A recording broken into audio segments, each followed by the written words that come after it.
G'day everyone. Today I'm going to show you all how to wire in a security system. This one here is by Arrowhead. The way I'm going to do this is upload one large video showing you how to fit off the entire system, and in the coming weeks I'll install the system in the house and just show you guys the general setup, but I'm going to wire this whole system together in the video and each separate part. A lot of these extra parts like the PIRs and other things I will have in separate videos as well, so in the future if you need to, you can just refer to those single videos instead of having to skip through this one large video. But in this video I will show you the entire system fully operational. The way I'm going to do it is I've set out here all the parts that you get in the box. So that's the main box there, and if you saw from my season 2 videos, I was going to take you guys through the entire setup. What I'm going to be using though, instead of that new box of cable, is some leftovers that I still got lying around. So just because this system, I'm just going to be wiring it on the carpet here and not permanently installing it, so this is just scrappy offcut. It's the same cable as that stuff over there. And then for the power to this unit, I'm just going to be wiring in a suicide lead. In general, when you have these hooked into the mains, you will have an isolator switch for that unit, just so you can service it. If that switch is turned off, it does not mean the alarm system's deactivated, because it has battery backup. Just for a reference, I will be wiring this directly into the unit there, just because this is a demonstration, but that is definitely not recommended. Right, so this here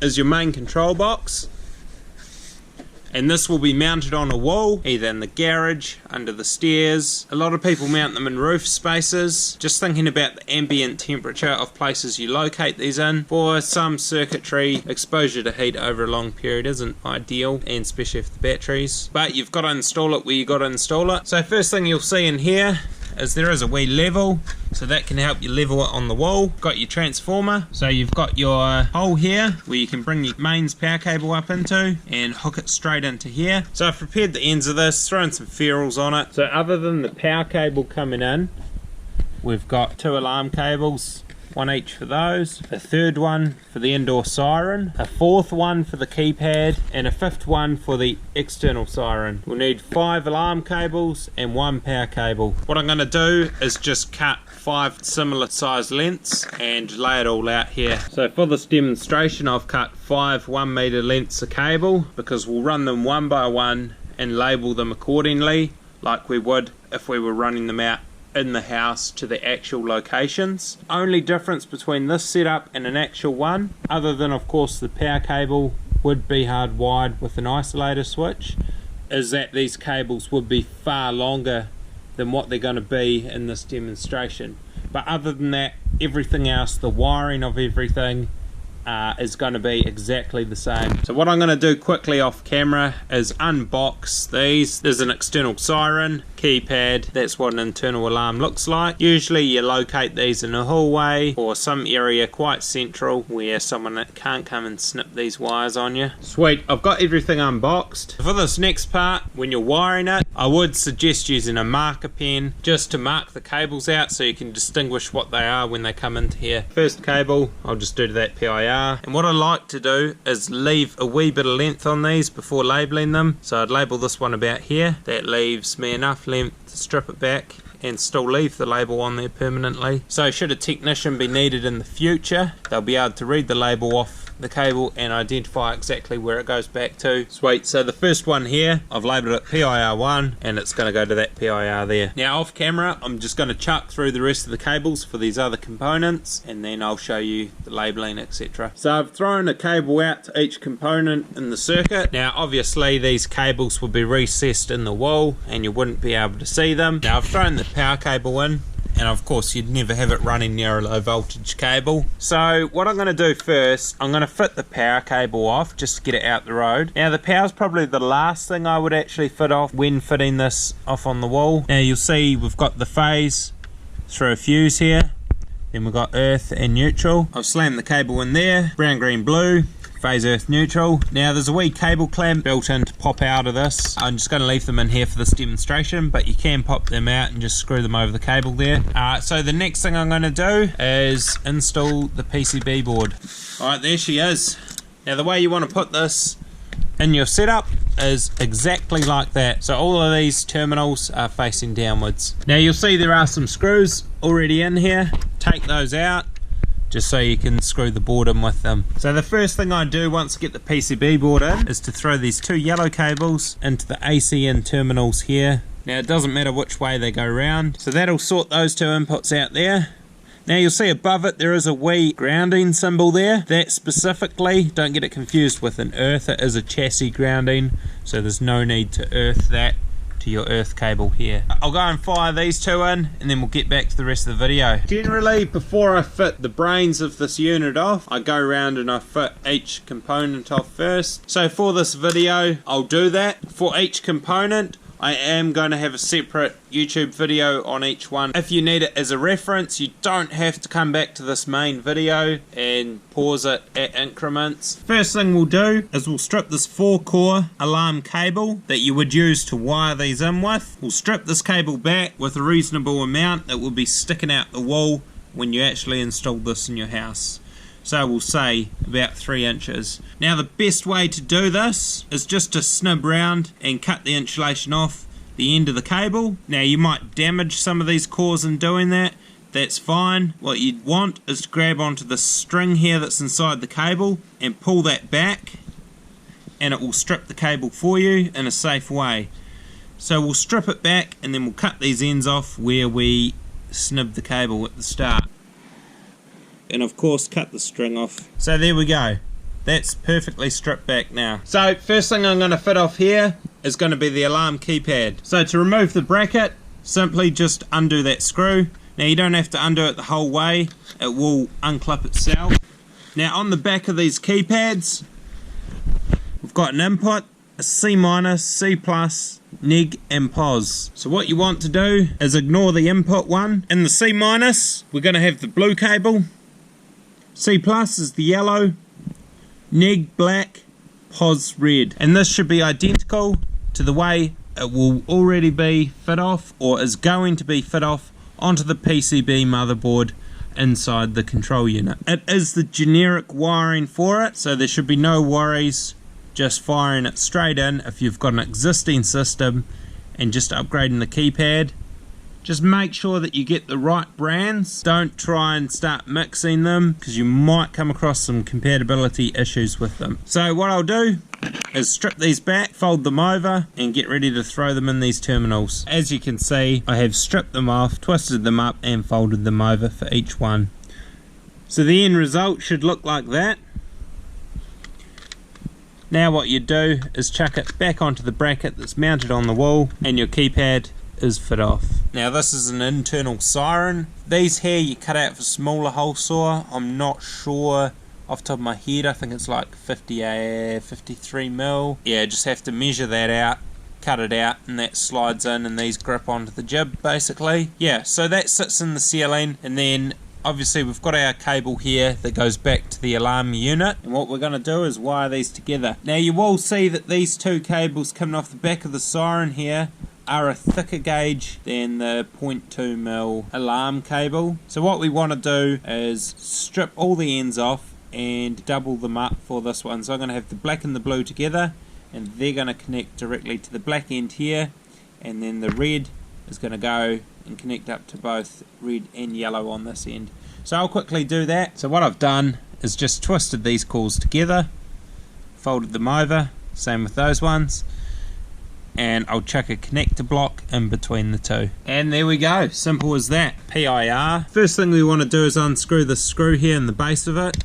Now you don't have to unscrew it the whole way because the nut might fall off it, so unscrew it most of the way and the front will pop off it.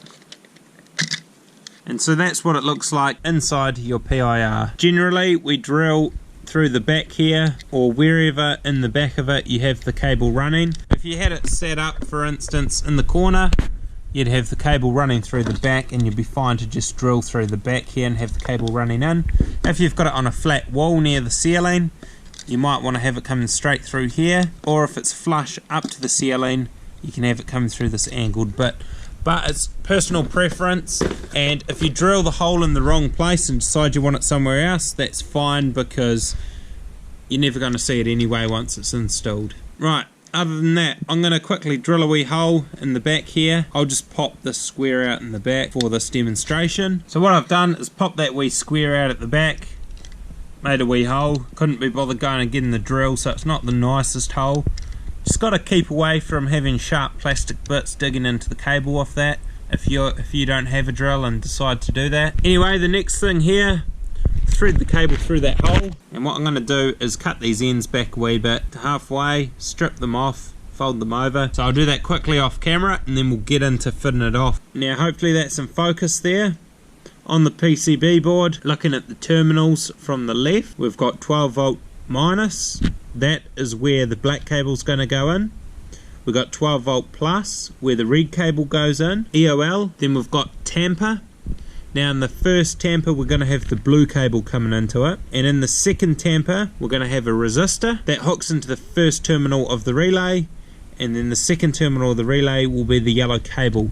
Now with your alarm system kits, you would have got some 2200 ohm resistors. Now these are the ones with the 3 red bands and 1 gold band. So what we'll need to do is remove one of these resistors and install it between the second side of the tamper and the first side of the relay. So I'll quickly do that and then show you guys what it looks like. That resistor is in there between tamper and relay. Now what I'll do is throw these other cables in off camera and show you what it should be like. So if you're wondering why other things have been done to this, is because I'm re-recording it. The focus was absolutely terrible on the first record I did, and I didn't realise till I was editing the video. What I want to show you is the connections here. So we've got the black in the negative and the 12 volt negative, we've got the red and the 12 volt plus, then across to the blue, we've got that in the first tamper. The resistor comes out the other tamper and into the relay, and then the yellow cable comes out of the second relay terminal. The other thing that was terrible were these adjustments that you can make, and the potentiometer. I'll leave that description in there, but for the pet, so that's the one you'd use most of the time, is for your pets. Now 25 kg is factory, so that's where you've got a dog running around in the house and it won't set your alarm off. What I'll do is I'll pull this off, just don't want to put the camera out of focus, and throw it on the 15 kg one, since I got no dogs to run around. The other thing is the LED. Now if you want to stop, or the customer wants to stop this red LED lighting up every time someone walks past, simply just pull that off and put it onto the off position. Now down here's the pulse. So from factory it's on number 2, which means that the sensor can pick up a very minimal or small amount of activity before setting the alarm system off. If you have it set on 1, that means that the sensor here has a very low threshold, and if you throw it on 3, then it's got quite a high threshold for activity before it sets the alarm off. Now also you'll find on here is a potentiometer that you can adjust the sensitivity of the PIR. I would recommend leaving it on factory. On factory it's just over 50% sensitivity. Turn the sensitivity up if you find that it's not picking up things when you walk past, and then obviously you can turn it down. Sometimes there might be trees blowing out windows that set these off, or other things where you can just adjust the sensitivity and turn it down to the suiting of the environment that this has been installed in. What I like to do with this cable here is throw a cable tie around it so it's not ripped out, just like that. Don't pull it too tight so it's not going to compress the cores inside the bloody thing and destroy them. Basically that's your setup there. What I'll do is chuck this cover back on and screw it up, and that's the whole PIR. Obviously this video doesn't include mounting it. The screws are either going to come through, you know, from the other side of course, but through this part or through the back of it. External siren. So the first part of fitting one of these off is we need to unscrew the screw holding the cover on, completely remove that screw, and watch out because the nut can obviously fall out of the back of the clamp that it was clamped into. This here's what's inside the external siren. Now your cable entry will be coming through this hole here. Now what we want to do is strip these ends back So a bit like that. As you can see, I've twisted up the blue and the black. You'll notice the black's a bit shorter because these are quite fragile, so just be careful when you're stripping the insulation off that you don't snap the cores like I did. So I've twisted just these two up because they're for the tamper. Now the red and the yellow we will need to double up with another cable, so just bring out an extra inch or 2-inch length of red and another 2-inch of yellow. I'm just going to strip a bit off both ends of these, so just like that. Now what I'm going to do is twist each one onto the ends of these, and then the other end of them I'm going to fold up. There we go. So it should look just like that. So on the PCB board here we have two terminals for tamper, the second one in and the third one in. So what we're going to do is one of them is going to be the black and one the blue. It doesn't matter which way around they go. Make sure you do a wee pull test on them. There's no need to go hard and over tight in these, but sometimes they are already done up, so you have to loosen them off to get the cables in. So just make sure you do a wee pull test to make sure the cable end's not going to come out. And the other thing to make sure of is to make sure there's no conductive material sticking out of each one that can cause a short. So your red two here are going to go into the positive siren and positive strobe, and then the yellow two here will go into the negative siren and the negative strobe. Right, so there we go. That finishes the wiring for the external siren. So we've got red, yellow, and then we've also got blue and black, and it doesn't matter which way those two go round in the tamper terminals there. So we'll throw this cover back on. The first thing you'll be doing when installing this outside is mounting the base to the side of the house. So just make sure that that does not fall off the back of it. Now that limit switch there is for the tamper mechanism. As soon as that switch opens, the siren will go off. So all of the accessories are completely fit off now. For this next part, what we're going to be doing is fitting off the main control unit here. What you will need for this is some more resistors and the battery to wire in as well. I'm going to strip all of these back off camera, just back to the labels, so we've got plenty of cable to play with. So I've stripped all of these back, and while I did that I twisted all the ends up, bearing in mind that the internal siren ones I kept the same as the other end. So I twisted the blue and the black together and the yellow and the red together. It is the most tedious part of this is stripping these back because they are prone to snapping and breaking just because they're so small. Now I like to keep these as long as possible just purely for future proofing. These items get upgraded more often than switchboards and things like that. It's just nice to have extra cable there. What I'll do is go through all of these connectors with you and what they're for. So the first ones up here are for phone lines. That's if you wanted your system to be monitored by a security firm, which we're not doing in this video anyway. In the future we will be adding things to the system when it's installed, so I'll be showing you guys what happens when we upgrade things. The next block of connections here are the ones for the keypad. So we'll be putting the keypad cable into the corresponding terminals there. Now along the bottom here, these ones across here are for PIRs.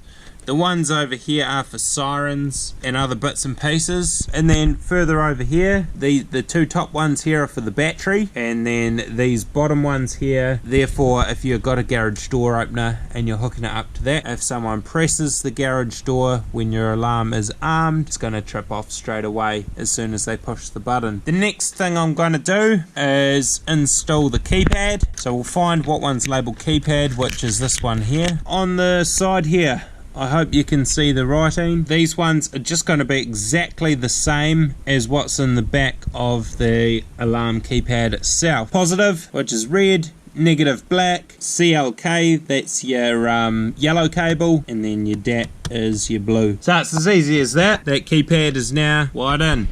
So the next one I'll move on to will be our ground 12 volt. So this will be our external siren here. So what I'll be doing, and in fact that 12 volt output, the second one along here, is going to be the red. So that needs to run to both of the sirens. So I'll be putting this red, twisting it up with the red and the yellow of the internal siren and putting it into that 12 volt output. And then further along here we've got outputs number 1, 2, 3 and 4. We'll be using one of them for the internal and one of them for the external siren. and then the external siren will also come along here, and it will have one input into a tamper terminal over here. Now if you're not using an external siren, you will have to short out the tamper with the ground here, so put a wee link in there. That's only if you don't run an external siren for one of these. So I'll throw the 2 sirens in now and yeah, get back to you. So now I've gone through and connected up the siren cables. I'll quickly go through what I've done. So in these first ones, I've hooked up the black cable of the external siren into the ground output. I've hooked up the red cable of the external siren with the yellow and red of the internal siren, and that goes into the 12 volt output. Then I've got the yellow cable going to the external siren, and that goes into the first output, output number 1, and then the blue and the black of the internal siren going to output number 2. Now all the way over here is the tamper, and that's the blue cable that goes to the external siren as well. Following that, we're left with both of our PIR cables, and so these here will be going into these along here. What we have is ground and 12 volt, they'll be our red and blacks. C is always the blue ones, and we pair them up, and then number 1 output will be the yellow off the first PIR, number 2 will be the yellow cable off the second PIR. Sweet, so just quickly, PIRs are gone in here.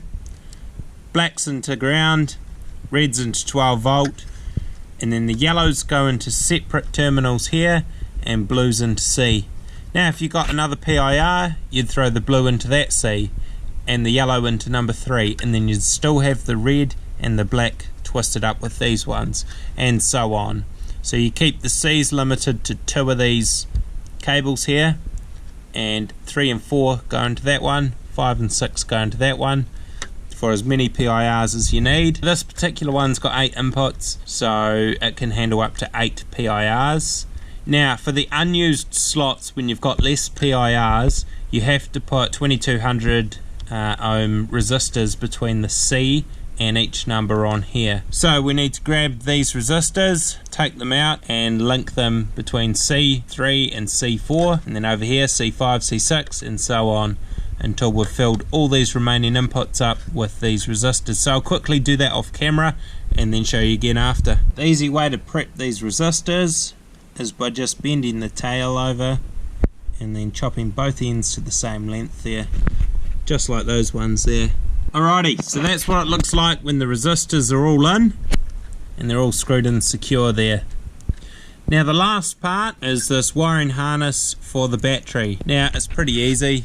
It says black and red on here, so it's quite obvious where the ends go. I'll throw that in. I'll throw the battery in here. I won't plug it in just yet.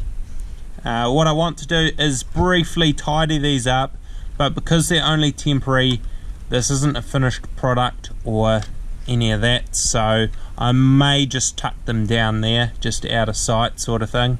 But I'll give them a wee bit of a tidy up anyway when I chuck the battery in. When you throw the battery in, basically just lies down on its side like that. Alrighty, so that's all done there. Now I can plug the red lead into the battery. I won't even bother because I'm not going to connect the black one. Now what I decided to do was just tuck these cables down there. If it was a permanent install, they'd be cable tied, just tidily. So just a quick word about installing alarm systems as an electrician and CCTV. Now there is an exemption. If you're an electrical worker licensed with the EWRB, you don't have to hold one of these COAs. As a security technician, you do get the ST endorsement on your COA license. So this alarm system's all set up now. Catch the next video for when I liven it up.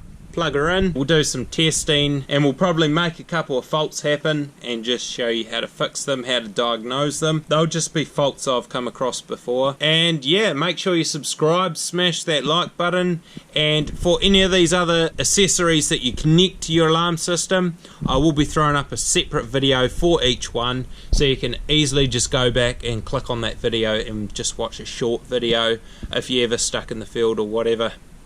Alright, cheers for watching.